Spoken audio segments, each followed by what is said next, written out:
Evo, smo prišli še malo višji, kot smo planirali, do enega jezera, ki ne vem točno, kako se imenuje, ampak je, mislim, da na 2960 metrov, tako da smo skoraj na 3000. Ja, res je lepo, oziroma še bolj kot lepo je bolj primerna beseda, da je res zelo zanimivo. Pokrajina je ful pusta, toliko je visok, da res nič ne raste. Tako da res zanimiv. Čist drugače kot v Gruziji, ki je na 2900 še bila zelena travca. Je pa presenetljivo toplo.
Zdaj zapustili Val Thorun, ker malo nama je vedno, ker je bil v resnici ful lep plec, čeprav ni izgledal na začetku, pa tudi lepi pohodi so bili, pa tako fajn je bilo gledati tole vas pod nami, pa se pošetati po njej, tako da ja, malo so slabe volje, ampak mislim, da nas še veliko lepega čaka. Ja, ampak res je ta vas kljub temu, da je poletje, ima kar neko tako posebno vzdušje, tako da je res prijetno se tam tudi pošetati in gledati dol. Gremo pa zdaj, najprej moramo ven iz te doline priti, potem bomo pa se na jug obrnili in bomo naredili krog okrog nacionalnega parka v en vas, mislim, da se imenuje.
spali na enem prelazu na 2000 metrih.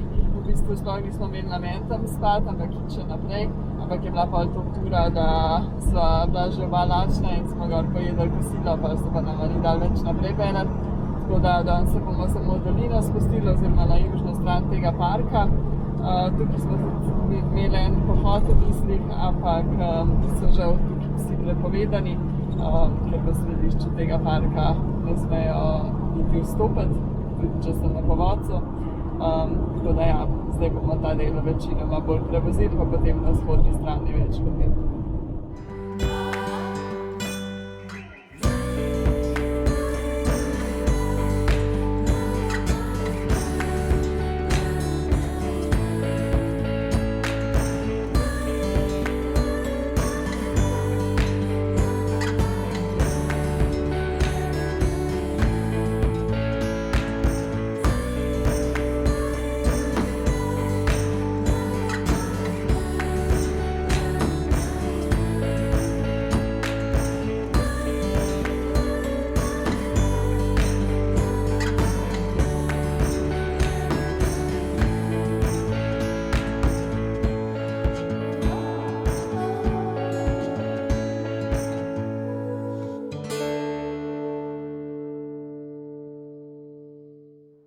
Smo našli en prostor med borovci oziroma na eni jasi v borovem gozdu.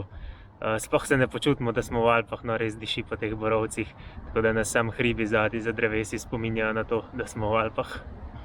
Je pa to za ta vlog, pa se vidimo v naslednjem. Dijam.